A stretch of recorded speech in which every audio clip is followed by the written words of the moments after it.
Hi, this is Michaela with Honest Talk Radio. Honest Talk Radio is a space where we will be sharing the good, the bad, and the ugly in real, raw conversations to try and do our part to reduce the amount of shame, guilt, and judgment so many of us women face. Our hope is that through these conversations, you will feel supported and encouraged in every aspect of your life. So let's get started. This episode is brought to you by We Make Stuff Happen. They have built hundreds of successful marketing campaigns for real companies and helped people take their businesses to significantly higher levels of engagement and profitability.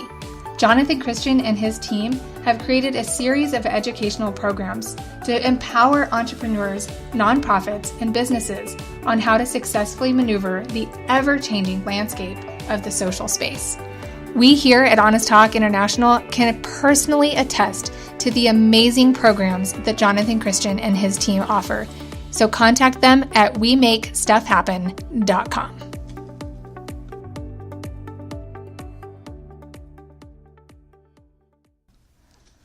Welcome to this week's episode of Honest Talk Radio. I'm your host, Michaela, and we are going to continue throughout the month of April to talk about passion.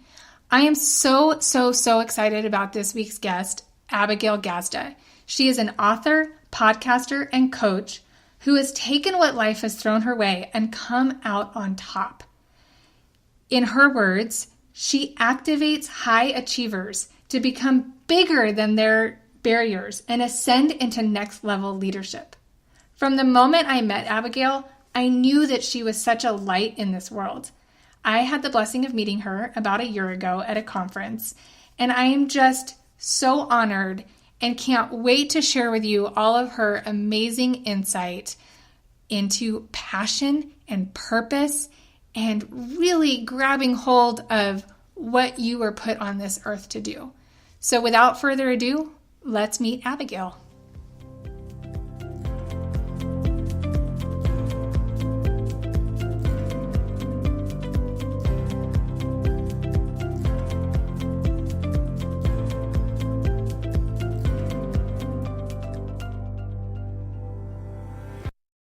Well, welcome to the show, Abigail. I'm so excited that you're here. I've been looking forward to this interview all week, and it's been about a year. I was looking at my calendar, and it's been about a year since I met you. So yes, that's exciting.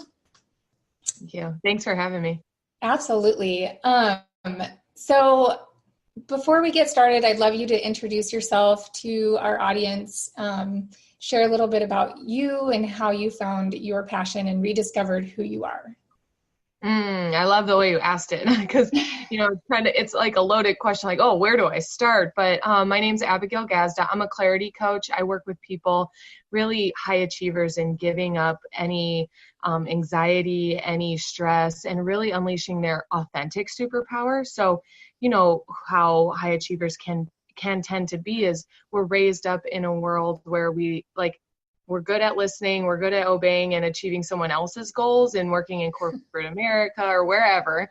Well, all that time we're dreaming about the life that we want or making it to some, quote unquote, made it moment. And so I love supporting people who are really talking to themselves about there's more to life or there's more to me. And so that's who I am and what I do, who I am in the world. I'm an author. I'm also a speaker. So it's really fun to share the work of transformation. And I've really shifted my own work from transformation to ascension.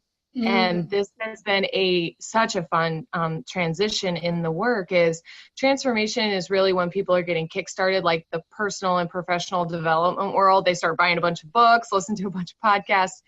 And that is great. It's pretty essential in the journey. But the ascension piece is now I get it. I get how I'm starting to understand how powerful I am and creative and brilliant and divine. And now it's time for me to really own that as myself and almost like brand it whether someone wants to start a brand or not, it's really just about owning themselves as themselves and then really sharing that and creating their life out of it. So that's the work I do. And it's a ton of fun. I live now I'm in California. I've been on tour with my book, Giving Up, the memoir of a quitter. I've been on tour since November of 17, just really moving wherever it takes me. But in moving a lot, I discovered how much I love California. And so I'm going to make this home base where I get to just travel to my speaking and author events. That's so exciting. What part of California are you in? Southern, San Clemente. That's my home. That's where I'm from. That's I love California, but I haven't lived there for forever, thanks to the military. But I can understand why you fell in love with California. Totally. It's a place that really helps you open up to creativity, I think.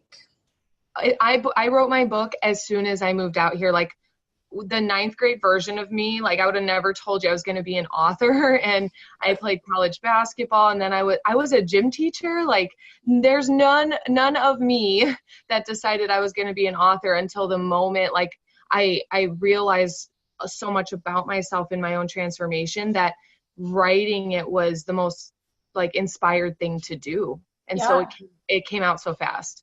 That's amazing. I love that. So wonderful. One thing that you said that really stuck with me is I'm going to paraphrase here, but when you talked about owning and tapping into your superpower. Yeah. And I really think so many times we concentrate on our weaknesses. It's what we can't do that takes up all of our attention. Whereas if we just shifted gears a little bit and concentrated on what our strengths are and what we can do, you can change the story and own your superpowers. Totally. I love it. And, thank God there's a shift going on, but it's never been more normal to just own yourself. Before there was that conditioning to, again, obey, fall in line. These are your 6 options for a career. Take your pick. Like right now, and California really showed me that, right? Like you come out here and people are living all sorts of ways. And I was so inspired by that I really just love normalizing the desire to do your own thing. And when people, I've noticed that shift is like, people just want permission. It's okay. Okay, I'll do that. You said something I watched your video on your website, and you said something about fitting into different molds in order to be good enough. Yeah. And that really struck a chord with me because I know for myself growing up, just like you said, you kind of fit into this. I'm an athlete. I'm an A+ student. I work really hard, but you never reached the am I good enough? And I still struggle with that today. But talk to me a little bit about that. Take me down that path. Totally. Great question. And it's got, 2 answers. So it's like, well, I'll get to the am I good enough part, but really the fact I love saying is who you are is always more important than what you do. Like every time, because who you are. So I'm going to say who I am is heart and vitality and power and grace and light. Like that's me wherever I go and whatever role I play. So if people really were, and this isn't taught in school, and I get real wound up about that. I'm not going to take that avenue today or yet, but like we're not taught to look inward and find our own answers and discover who we are on a like like it's kind of ethereal, but like our essence, right? Who we are as energy. It's more about, okay, you got the A, like you were saying, you got the award, you got the achievement, but eventually those burn out. Like I kind of mention it in my writing is the buzz of a victory went away when the applause went away. Right. Or when the lights went down in theater, like the show was over and that high fades. And so when you're not grounded in who you truly are, we're constantly chasing the carrot for good enough. And it's an unanswerable question. No one and nothing can give us our good enough badge. Yeah. We have to just choose I'm good enough. And I caught myself doing that even all the way up until age like 27, 28, 29. I would get into even coaching programs to get some, either not a certification, but just like hit a mark even in my business, and then say like, whew, I made it. Okay, Right. I'm good here. It's never true. And you'll hear it from people who've hit six figures, who've hit, they're the CEO of their company, all this crazy, cool achievements, but they don't know who they are. So we're going to bring it back there. Yeah. Go ahead. Sorry. No, I love that. We talked at our Bestie Weekend last October that the event Crystal and I threw in Las Vegas, and we talked about how you have a ton of roles in your life. I'm a mom, I'm a business owner, I'm a wife, a military wife. Like, I have all these roles that I used to let define me, but they're just a part of me. They're not who I am, like you said. Yeah. And I love that you brought that up. From that, also, like, I love bringing it to light because people don't know they're going through it. They just feel it. But when we put words to it, the identity crisis. Yes. If we lose a title, then it's like, oh, if I'm not that, who am I? And we can skip that. That doesn't have to be a thing if we're really familiar with who we are. I have a dear friend who just lost his job the other day, and he's like, no, I'm good. I'll be good. I already, and just moving forward because he knows he's ambitious. He knows he's a go-getter. He knows he can get any job he applies for because he's powerful. Has nothing to do with the job. Right. And if more people, if we all accepted that and used it to our power, we could do anything we want to do. Absolutely. This episode and this month, actually the month of April, is all about passion. And that's why we invited you on this month. And I can hear and I can feel your passion. And that is something you meet people and you don't always see that, or you don't always feel it when you're talking to them. And a lot of times it's because they just don't know what their passion is. Or they've forgotten because they got caught up in those titles and those roles. So what can you tell our listeners who feel like maybe they've forgotten who they are and are longing for something else? Yes, I would. We are all one, number one, because in the second part of my book, I talk about the different quitters I've been in life. And one of the titles of one of the chapters is called The Jaded Quitter. That was that phase. If you met me in that phase, my eyes were pretty glossed over. My energy was very low. To me, what I was feeling is like there's threat around every corner. Yeah. So why get excited? Why start something? Because it's going to fall through. So the jaded quitter, she collected a lot of evidence in life that things don't work out or it's not going to go your way. And if you're operating in that belief system, you doesn't matter what you do because who you're being is defeated or resigned or resentful, and it steals your power. So the thing I'd want to give to anybody listening, number one, is that you're collecting evidence for the belief systems you've already got, and it's feeding in, and you're basically just proving yourself right. So the key is self-awareness. You've got to become aware of what you're doing. You're shooting yourself in the foot, taking a step forward, shooting yourself in the foot, taking a step forward. And so if we could really become more aware of our own belief systems, then we can begin to shift them. But you cannot shift what you do not see. Yes, absolutely. One of the other things that you say that I truly love is being pulled by your passions instead of pushed by your fears and insecurities. That rang such a bell with me because just like you said, you felt like there was a threat around every corner. And sometimes I felt like it was easier to not start something because I already felt like I was going to fail. And like you said, that I was drawing from previous experiences, that feeling of failure, but I wasn't even allowing myself to try, because why try? because it's just going to fall apart or it's just going to fail. And, you know, we should practice what we preach, but I used to tell my son all the time, because fortunately and unfortunately, he has a lot of my qualities. And one of them is that fear of failure. And so I would always tell him, you don't know you're going to fail unless you try. And if you don't try, you've already failed. And then here I am saying these words out loud. And then it was kind of that mirror moment where I was, oh my gosh, that's me. Yeah. Aren't they so? They reflect so well, don't they? I love it. The pushed by your passions instead of pulled by your fears and insecurities. So many people come to the coaching conversation and in life, like every day. I have accepted about myself that I don't turn coach off. So this is me everywhere.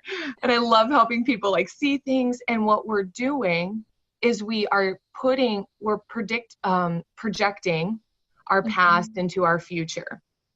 So we're never truly living a future. We're never like the newness of it. We don't allow the future to present something new. We say it's always gone this way. It always will. Like, look at all this evidence and this proof that I have.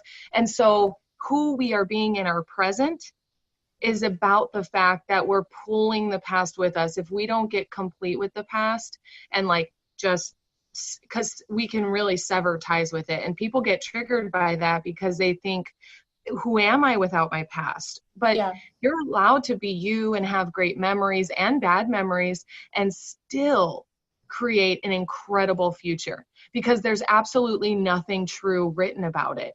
Right. You're the one who gets to say so. And so I really love when people can, again, it's really centered around awareness though. If you are indecisive or, you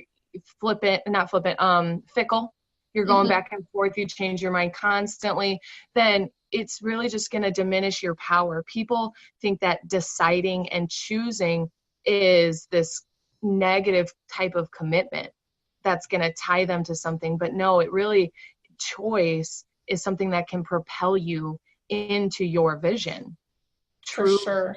Yeah. I love the rapper Nipsey, who literally just passed away yesterday. I was listening to a video last night and he said, stick to the script.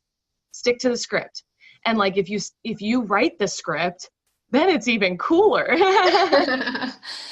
That's right. Yeah, I love that. They say history repeats itself. And the reason being is if we don't learn from history, it's going to repeat itself if we don't take a deep look at what happened in our past and make a conscious choice. What do I want to change? What do I want to keep?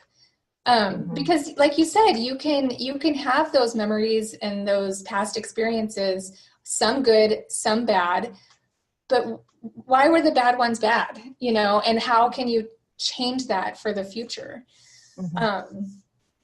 I struggle with that, myself, again, just like this is Honest Talk Radio, because I really am vulnerable and share. But there's so many experiences in my life, like starting this business, that I didn't feel good enough to do. Even though the people around me were trying to tell me that I was. If you don't believe it yourself, my husband even said to me yesterday, I believe in what you're doing, but I can't believe in it for you. You have to take ownership. And that was huge to kind of hear him say that, because my actions weren't showing him that I believed. Yeah. Yep. I tell clients all the time, and I love the phrase, I can't pee for you. It's the same, sentiment of what you're saying, and that people procrastinate because of it. They don't get started on what their dreams are because they don't believe, and belief truly is the bridge to get from where you are to where you want to be. You can stare at it, you can want it, you can talk about it, But if you won't take a step in the belief that you're the one who can create it, then you're never going to get there. That is why I love working with high achievers so much, because they're so powerful, so brilliant and shining, and they excel in everything that they do, but they won't do anything for themselves. Right. It's so much just the conditioning. So when I love just, it's only a few tweaks before they realize they're incredible, and they're just like creating their life instead of someone else's. So tell us some about how you got to where you are, and some of the practices that you implemented to be able to truly unlock your inner passion and superpowers. Thank you. There's a lot, so I'm going to try to be condensed, but my journey, I'll include that, but I really, really want to start with always was accountability, professional accountability from a coach. I also go to therapy when necessary. I'll go for 3 to 6 months at a time. But the accountability is the thing, because left to our own devices, we will just sit, pout, cry, whine. Like, we're human, and there's nothing wrong with the way that our minds work, but they don't really work to propel us forward. Let's just say that much. And I don't want to sound nihilistic about it either, but it's just that our minds are meant to keep us safe and comfortable. That's why we love our safety and our predictability and our routine. But that doesn't give us our fullest life, or really the checkpoint for anybody is fulfillment. If I have nothing wrong with someone who wants the 9 to 5 and to, the routine. If you're living your best life, you do you, boo. Like, that's great. Yeah.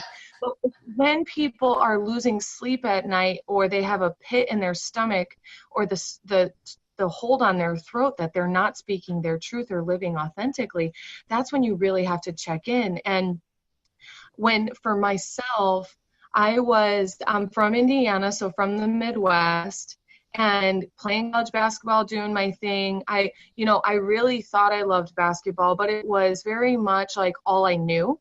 And that was the same thing with teaching. Who I was, like, caring, outgoing, excitable. I'm a great teacher, like naturally a very great teacher. And so I thought a teacher, like a school teacher, was the only way to exercise the way that I am. So while it was great when I got there, I realized, like, oh, shoot, like, these 4 walls are really small. Like, again, I don't fit in those boxes. I started wanting to burst out, and I didn't know exactly what was next. So I wanted to open a gym, and that fell through. I was young, trying to start like a whole gym. Like, at 23, I wanted to get everything put together. And my contract, it fell through, so I was bummed about it. Yeah. And that was one of those pieces of evidence I put in my back pocket, like, things don't go the way you want. And so I started working for a corporate gym chain, and I managed at the corporate level for 6 years, and it was fun, but it, again, not my full capacity. So I kept feeling called forward. So when you are someone listening and you have these urges and it won't go away, guess what? It ain't never going to go away. You got to honor it. Yeah. So I was introduced to coaching, and immediately it was like I had found the promised land. These people were speaking a language I didn't know I was fluent in, which was great because I started coaching and started supporting people, and I realized I can help on a much bigger scale. I can get on stages, and I can write these books, and I can help people realize how brilliant they are. And it's just been so rewarding to do that. But I wasn't always that way as far as like the bigger dreams. Let me back up for a second. As the corporate manager, I did get comfortable. It was the routine. I had it set. I was dating my college sweetheart. In that time frame, we got engaged, we got married, we lived together for 3 years. And then after 6 months of marriage, he said, I don't want to be married. Like, we've been together for so long. I thought it was the next step, but like, I'm realizing it's not. So I wasn't that mad at him because I got all the way to teaching and said, this isn't the thing for me. Like, I can really understand it. Did it hurt? Did it sting? Yeah, it wasn't fun, especially because, and I follow you a lot as far as like the motherhood stories and honest birth talk. Like, I love it because there's a part of me that can't wait to be a mom. She's so excited. And like, as a 26-year-old being married and really excited, thinking motherhood was right around the corner, and then divorce came up, like that sent me into quite a spiral. Like, I was bummed for a year. I mourned the loss of a child I never had. Right. Like, because I was emotionally so prepared to have a child. And so that went away. And I, drew the shades, watched Friends for a year, and, felt sorry for myself. And I had already started my coach training program. So I was doing this simultaneously, being pulled forward by my teammates and wanting to just hide out and lick my wounds. And the contrast was crazy in that time frame. However, that is when I started therapy for the first time in my life.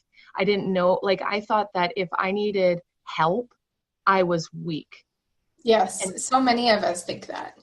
Yeah. And so that you asked about, like, what do you do? What works? What helps you move forward? The accountability, giving up, like being strong. I just went on a whole rant on my Instagram story about the idea of being strong, because if you're pretending that you're strong or pretending that you've got it all together, there's no help available.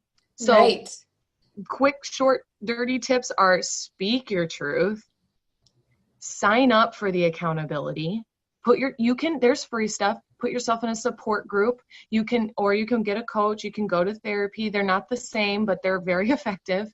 And then, like, for myself nowadays, I tell on myself a lot. I talk about my dreams. I have on like podcasts, I talk about dreams that haven't manifested yet, because I know they're just a matter of time, but I'm like, oh damn, did I just put my foot in my mouth? Because I don't have to go create it. But it's beautiful. The accountability to me is so important. I love that you talked about faking being strong. I mean, we are strong. However, being a military spouse, I have experienced I have to be strong because my husband is gone. And if I ask for help, then I'm weak. But my mom always says, those who are willing are able. And oftentimes, like you said, the help is not there because everybody looks at you as able. So then, even though they might say something like, hey, let me know if you need anything, they don't really believe you're going to need anything.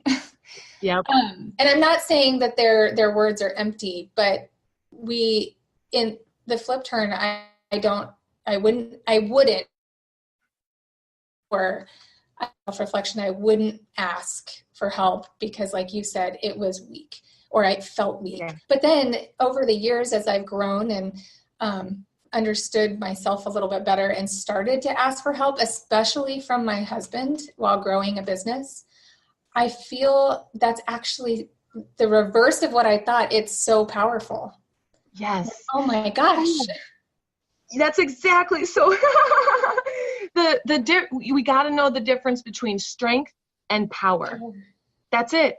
Because strength has capacities and limits, and you can burn it out and break it out and all of it. But power is energy, right? When you show up powerful, there's no limit to that. And the more power you exercise, the more power you are present to.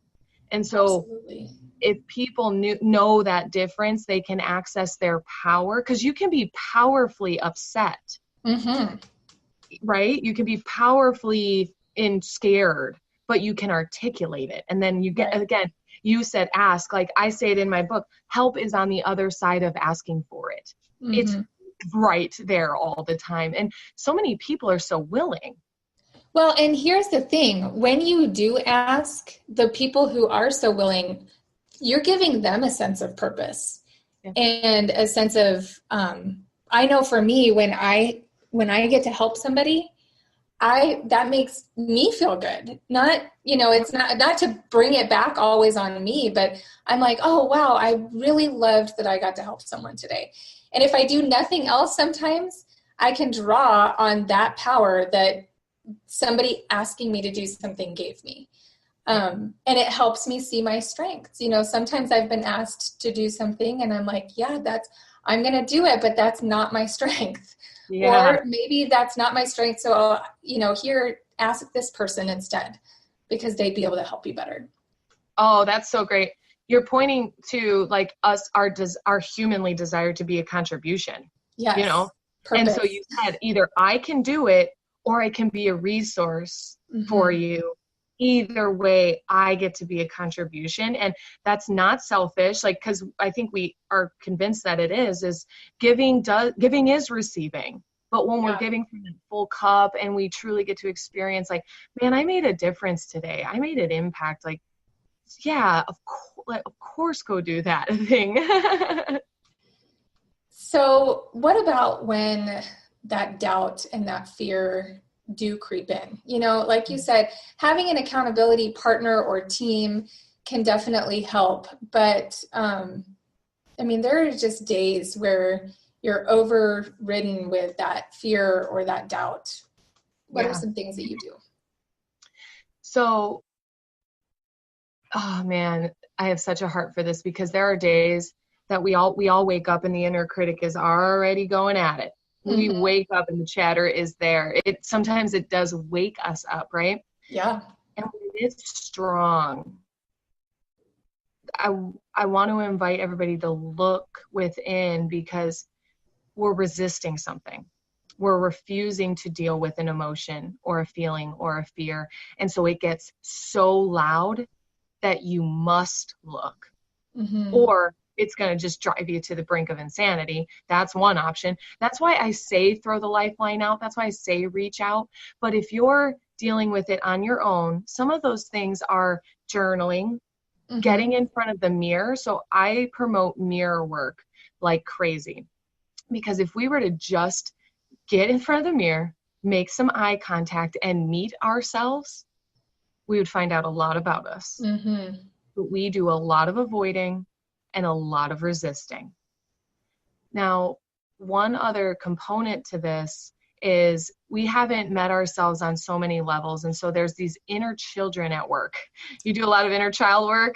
Oh, yeah. Okay. So there's different ages of us that the fear is surfacing from.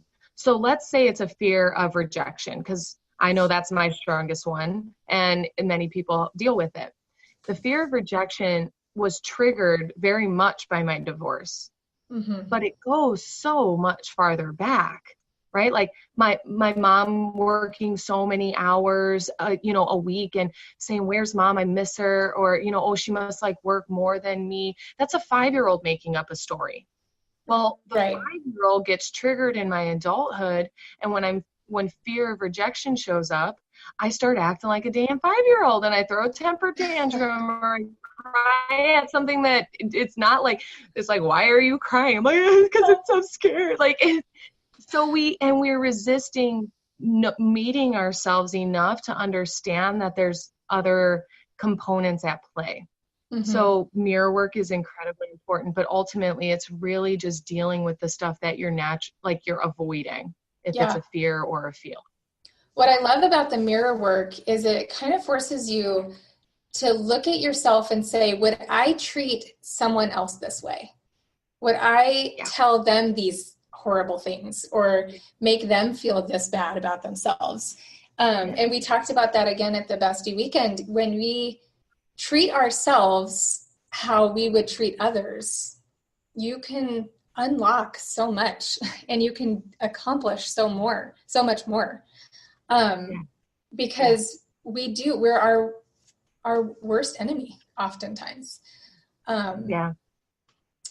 So I love the 5-year-old self, and really it's okay for that 5-year-old self to be there. But then when you recognize it, you don't sit there quite as long.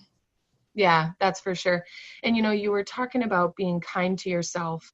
And a leader said it to me, and I say it to my clients and people as often as it comes up, is I wish you would see yourself the way that I see you. Mm-hmm. And we don't. And because when we are so stuck in our stories or our sadness, anger, anything, we're never even present to the leader that we are. Yeah. So enough time in the mirror, I will sit there for 20 and 30 minutes, and now it happens so much faster, but I will make very deliberate eye contact, and the leader I can almost sense her requesting to show up, but I have to be the one to grant access. That's what I mean about resisting is, so what about resisting your fears and your sadness? Like, your power wants out. Yeah. And we think that if we're super powerful, that's also a story too will get rejected for being, super available, super out there and on display, but it's just not true. It just means that we haven't, really had a lot of opportunity to exercise that power. Yeah, and sometimes rejection will come your way, but it's what you do with it when it does. Yeah. And those taking them as learning moments. Totally. I love it. So good. So good. Sometimes don't you just want to scream it at the rooftops? All the time, every day. That's awesome. You had mentioned your book a few times, and I would love for you to tell our listeners a little bit more about it, where they can find it. We've talked about kind of what inspired it, but share some more. Thank you. So it's called Giving Up, the Memoir of a Quitter. And people don't know me as a quitter. I'm quite the opposite. So all the words. The progression throughout the book is the first quarter of my life. Born in Indiana, blue collar, Middle Eastern or Eastern European, just that go get them. And it was winners never quit, or if you quit, you're a loser, or, you're weak. And so I never quit anything. And it's, my parents, they raised me well. I had a great life, but like I was in band till in 8th grade. I was a Girl Scout till 8th grade. Like I was afraid of wanting to quit anything for fear of rejection. Right. So I learned to win. I learned to succeed. I learned to withstand. And that drove me all the way through college basketball.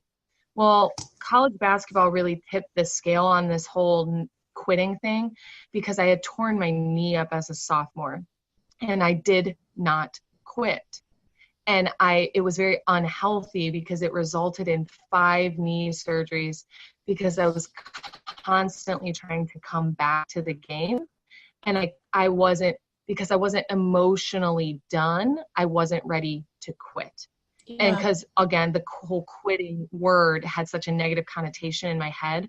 Well, then going into my middle adult years or middle 20s, and divorce happened. After divorce, I was quitting everything left and right with both middle fingers up. Like nobody could tell me what to do after that. And so I just went on this quitting rampage, and I took the whole other side of the spectrum.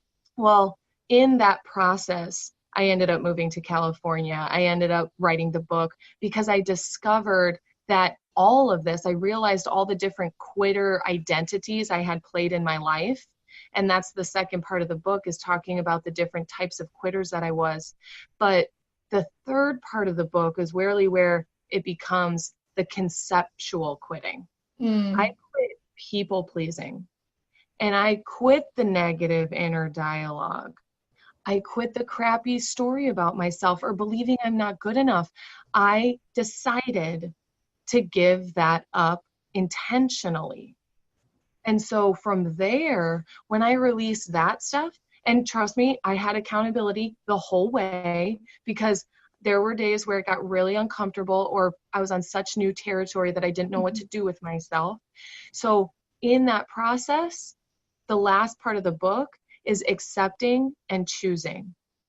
Accepting your power, your gifts, your humanity. Like, there's so many times I wish I wasn't human. Like I didn't need sleep, didn't need food. I could just keep going like a robot.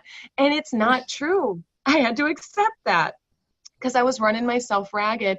And it's a great example. I was hurting my knee because I didn't allow myself to be human, to rest, to feel, to hurt, love, like all of it, the whole spectrum.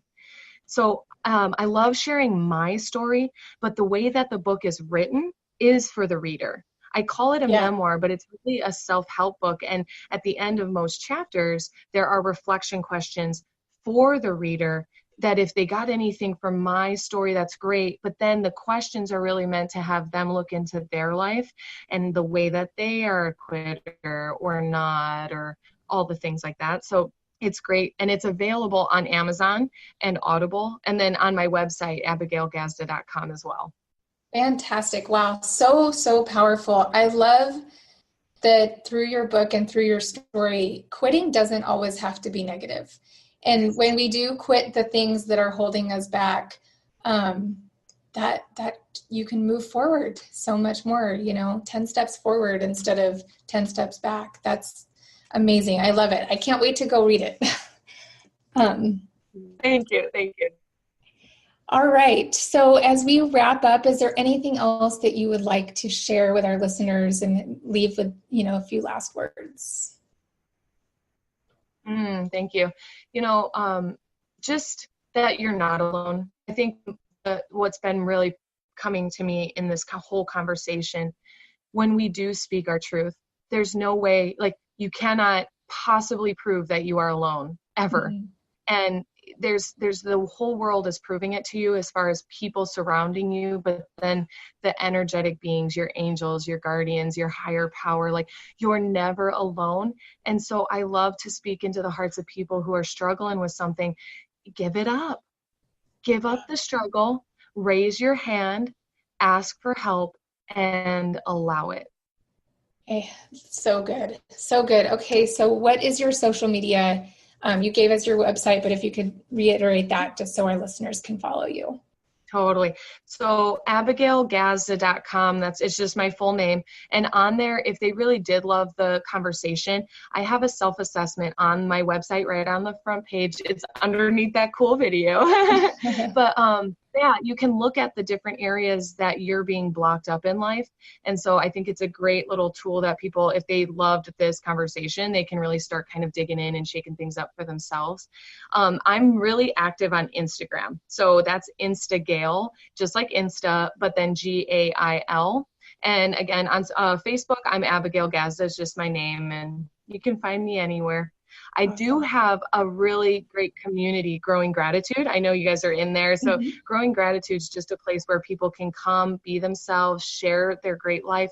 And then just, I like to turn what happens to us. I'm a sunny day kind of gal, or a silver lining. So it's really a place to shift your attitude into gratitude.